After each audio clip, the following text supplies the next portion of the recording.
Welcome back to another week and another veg box. This week's a little bit different. I'm going to show you what we've got left over from the last veg box, which is just next to me here, and the contents of this week's veg box are here as well, because I want to make sure that we're not going to waste anything ideally. So first up, let me show you last week's, and then we can talk about this week's and a few ideas that I've got, because I'm also bringing some things in from the garden.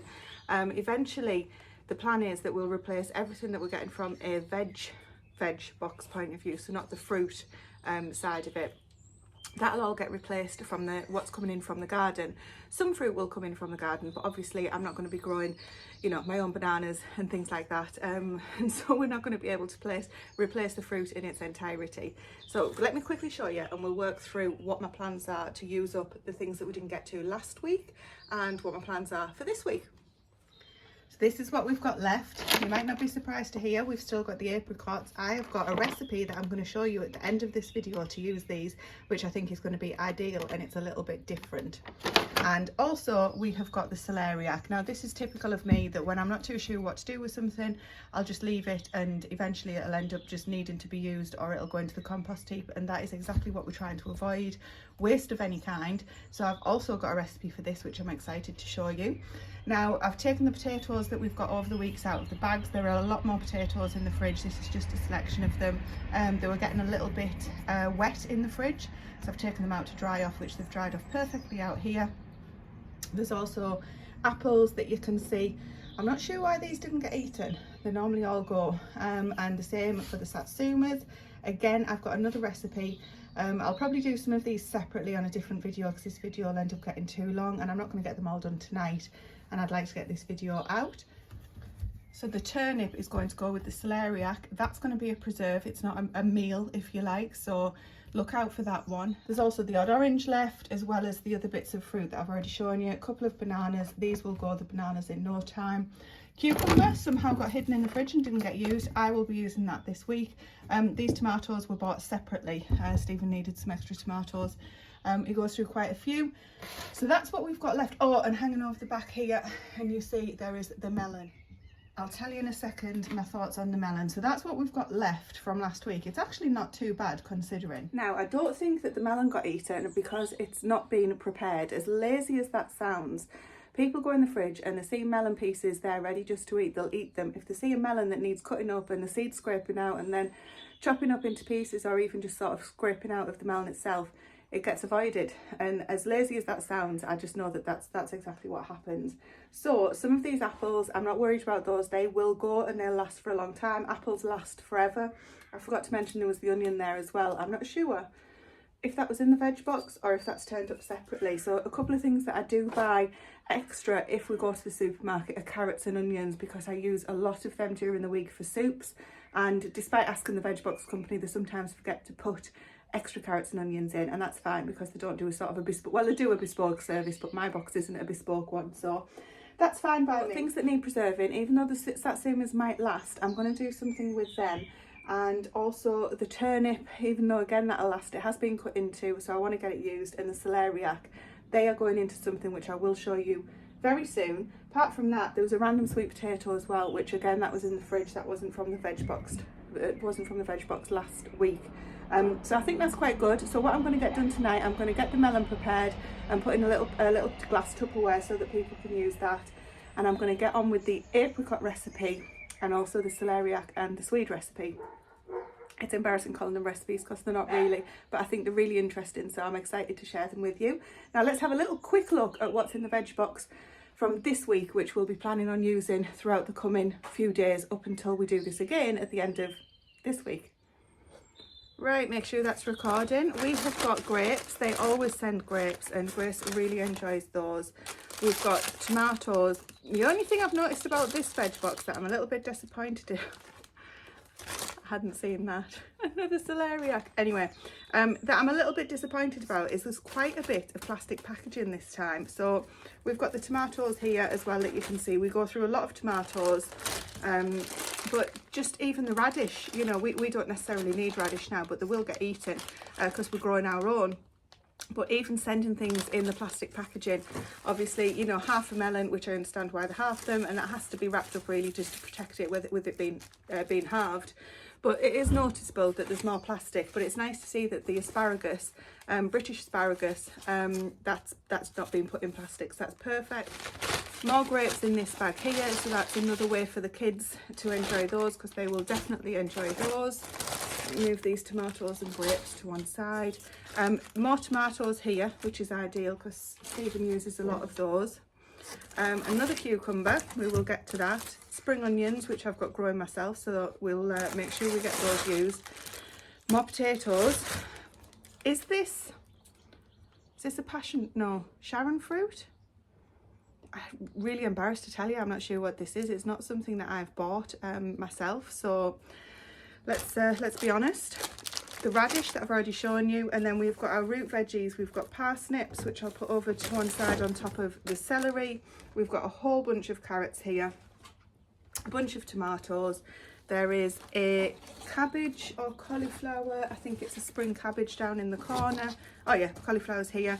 Broccoli, a couple of pears there to go with the apples. I did notice that one's been bashed on the wooden box a little bit, so that'll have to get used first. And then even more oranges, which is one of the reasons why I want to make sure that we get these oranges preserved, so that they don't just end up sat there on the shelf looking at us. Now, is that 2 celeriacs? Wow, you think you grow your own veggies and you know these things. Is that just a small celeriac? I think it is. Okay, so that's what's in the box this week. We have taken a couple of things out and I can't remember off the top of my head what they were, but that's fine. Whatever it is already gone, so it's definitely something that'll get used. So I'm going to just put all of these back in here, and I'm going to get them put to the side so that I've got the older ingredients to deal with first, and I'm going to show you the first recipe that I've got to use for the veg that we didn't get to, well, the fruit that we didn't get to last week. Right, so first things first, I'm going to deal with the melon. I should have done this at the beginning of the week. I should do this at the beginning of every week. So moving forward, I will, as long as we continue to get these boxes.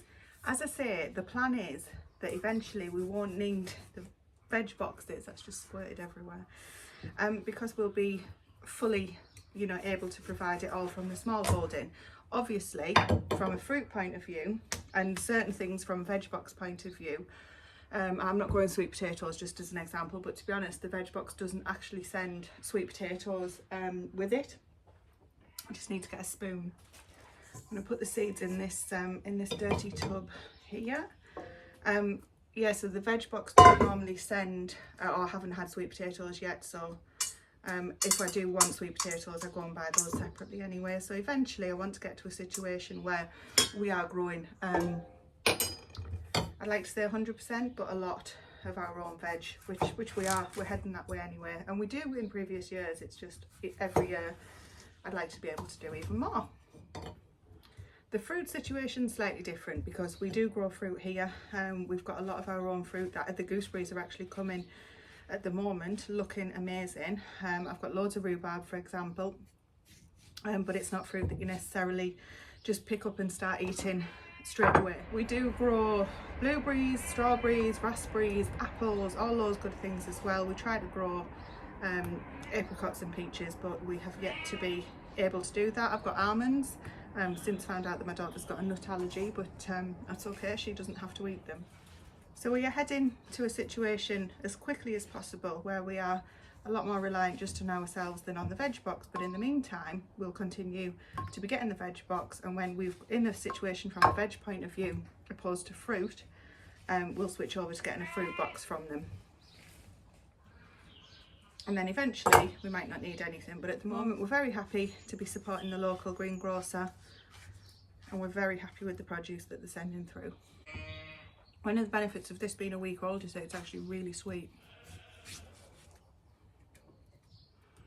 So it's just taken a little bit of time when the veg comes in and the fruit comes in to prepare anything that might need to be prepared, a bit like getting ahead for the meals for the week. So I'm going to get on and finish this melon, and then I'm going to try and do the other one that I've got as well for the same reason. And I'll be right back. Only that one melon will fit in there, so as soon as this is eaten, I promise I will do the other melon. Telling me all good. So there's the first thing done. It's really good to have that on standby as well, instead of having, you know, snacks that I'm trying to avoid at the moment. So the next recipe is going to involve these apricots. There is less than 500 grams here now because we've had one or two, but I'm going to prepare these and show you what I'm going to be making. Now, this recipe is from one of my favourite books, Pam the Jam Preserves. So Pam's got two books that I'm aware of, or two books that I've got anyway. The first one was the River Cottage one, the second one's this one. And there is an apricot and rosemary sweet vinegar. And you can turn this vinegar into a salad dressing, of course, as you can for a lot of vinegars. And I just thought, wow, that's meant to be. I've got apricot, I've got rosemary, and I like sweet vinegars. I think they're really versatile to use. So I'm going to nip over to the herb garden. I'm going to grab some rosemary. I need 2 to 3 sprigs of rosemary, and I need a clean litre jar because this is a kind of a 2-stage thing. So I'll show you the end result on a different video because you need to leave it infused for a week. I'm going to show you what it looks like and we'll give it a try together. So I'm going to go and grab some rosemary and a litre jar so that we can prepare this recipe. Right, this is a new one on me completely, so we're doing this together. I've got my clean jar, it's not sterile as I say, and I've got some, it says you might need a little muslin bag or a muslin cloth. I bought these ages ago off, they're only that big, off Amazon when there was something like £1 delivered, and I just couldn't resist, I know. So we're going to do it together. I need to halve and stone the apricots, reserving the stones, and then we're going to lightly crush the apricots and put them in the jar. So I've never ever, I'm embarrassed to say, opened an apricot before I got these. So obviously stoned fruit, so I've just literally sliced that. Wow, you know, you think you grow all of these veggies and things and there's still so much yet to see. Right, I'm just peeling that out with a spoon, and then I'm going to do this for all of them, and we'll have a close-up at the stones when they've come out. And sorry for you guys shouting at the TV who've done this before. What am I doing wrong? Tell me. They are so cute.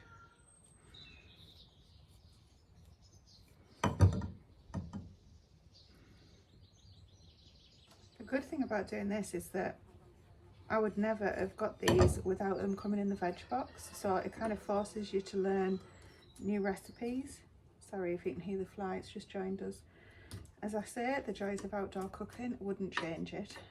So yeah, I wouldn't have gone and bought these. It's really nice to have them to encourage me to do this. The other good thing about doing the vinegars is if, like me, you're trying to lose a few pounds, or if you're just wanting to be more health conscious, then making your own salad dressings and vinegars is another great way of ensuring you know what you're putting in to your mouth and what your body's taking in. Because I'm reading more and more about these ultra processed foods, which incidentally I've been looking into the wine that I drink as well. So one of the next recipes coming up, which I do every year, is rhubarb wine, and knowing what's in your wine and anything like that that you might consume. Oh, this one doesn't want to play today. If nothing else, I bet it looks really pretty on the shelf. Right, so the next step is to put these apricots into this glass jar. It says lightly crush them in your hand, so I'm just going to do it from the outside so my skin doesn't get totally covered, because I haven't got anything out here to wash my hands with. Some of these are already crushed. I guess it's just for it to release the juices, and these are super soft, so anyway, let's use 2 and then just wash our hands.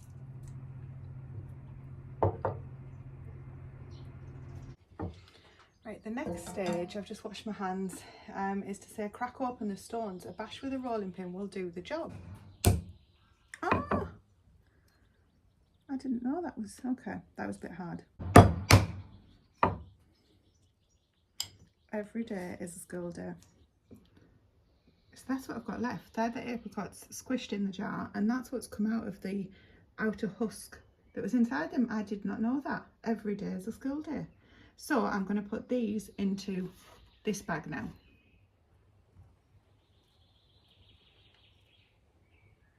So next up, this could have probably been done in a 500, a pint jar instead of a litre, but that's absolutely fine. So I'm going to put these in, pull that, put these in here, because this is just stage 1, remember, And we want a few sprigs of rosemary. So I've just picked these freshly from the garden, just making sure there's nothing in there that we don't want. And I'm just going to tuck them around the side. All good. 2 will probably do. And then it wants half a teaspoon of black pepper. I've just got this, so I'm just going to literally keep grinding it while I watch. Look what I've got to do next. Right, the next stage, so we've got in there the rosemary, the black pepper. The next stage is to pour over the cold cider vinegar, so apple cider vinegar. You could use white wine vinegar. Yep. And we're going to cover it. I think it's going to take this full. This is just from Aldi. So the apricots are covered, but I want the, might as well use it all. I want the rosemary covered as well. And then you pop the lid on and just give it a shake. Now I'm going to push the rosemary down,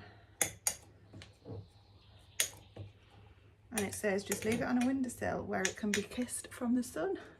How nice is that? Right, the next recipe that I found, just been to get my knife, is using ingredients again that we've got on hand. Now behind me, next to the book that we're working from for the last recipe, you'll see these big jars. They're actually milk jars full of alcohol. They're full of cherry brandy that Stephen made for Christmas, and that'll last forever. So it's absolutely delicious, but obviously you can only have it, well, you can have it as much as you want, but we only have it in small quantities. But this recipe that I'm using now will preserve these little satsumas or clementines or whatever the correct phrase is, in a syrup, which is the sugar and the water, and also add in some of the cherry brandy that we've got. So you can obviously go and buy, I don't know, Cointreau or Rome, or buy something off the supermarket, but I would prefer to use something that's homemade and that we've already got to hand, and therefore it's going to be less costly. So I'm going to peel these satsumas. The syrup that we're making up is 200, I'll link the recipe because I've just got the idea from a website, but I think it was 250 grams of granulated sugar, which is a lot, but it needs to be for the preserve. 400 ml of water, and we're going to use some root ginger in there and some cloves, and we're going to simmer that for 10 minutes so that all gets infused together. And then I've got my sterilised jars, and we're literally going to pour the syrup over the clementines in the jars, and then add a dash of brandy and I think a bay leaf to each one. We'll find out together. I'm going to peel all of these and get that syrup on. Actually, let's do that first. Now it doesn't actually say whether they are whole cloves or ground cloves, and I'm going to go whole because normally in this kind of infusion you normally use whole cloves. So I'm just going to put that amount in, and now the sugar's about to dissolve as the water heats up. I'm not doing that too quickly. You'll do that over about 10 minutes, and I'll come back after I've peeled these satsumas. That syrup has been simmering for about 10 minutes while I've been peeling all of the clementines. I actually only got 2 jars, and that took 11 clementines or satsumas. What's the difference? I must educate myself.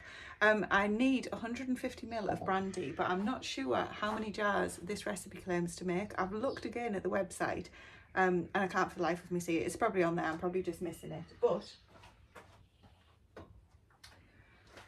So I'm not sure how much brandy should be in each jar. It says pour half of the brandy in each jar, so maybe there's just 2, which is what I've got. So let's go with that. I'm going to pour out 150 ml, thereabouts.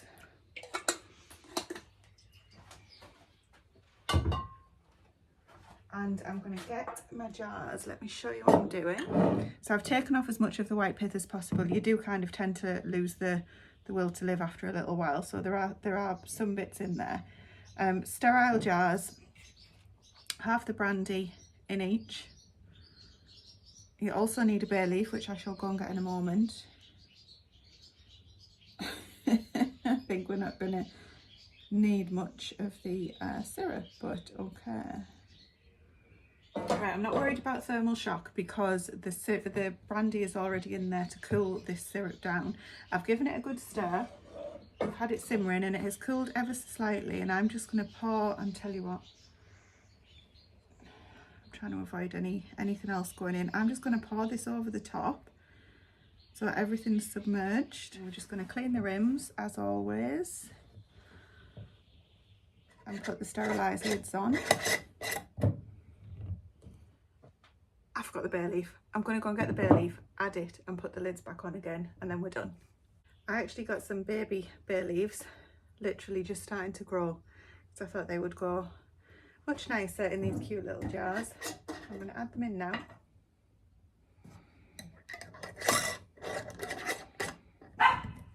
I'm really pleased with how they've turned out. Actually, they look really pretty. I'm going to put them up on the shelf there with the apricots. I'm going to do the celeriac recipe preserve on a different video. I'll do it just on its own because I have a feeling that this one is going to be getting a little bit too long, and I've already taken up enough of your valuable time. So I'm going to get tidied up. But one thing I did want to say before I end the video, as well as the veg box and obviously the meat that we've got in the freezer and things like that, we are starting to bring in food from the garden. So we've got so many salad leaves, asparagus, we've got radish, we've got all sorts of bits and pieces coming in, herbs galore. It's fantastic. So there's going to be many more preserving recipes with those as well, but some of the recipes that you'll see us actually eating from a day-to-day point of view rather than preserves will be using a lot of the produce from the garden. So finally being able to go from plot to plate, which is what it's all about after all. So thank you very much for joining me. If you're interested in seeing those kind of recipes coming up, more of this, more of what we're eating from the veg plot and also what we're raising here on the small holding, then please hit subscribe and join us for the journey. We do all kinds of vloggy stuff, all kinds of small holding related things, cooking, foraging and all bits and pieces like that. So anyway, give the video a thumbs up and I will speak to you in the comments below. Bye for now.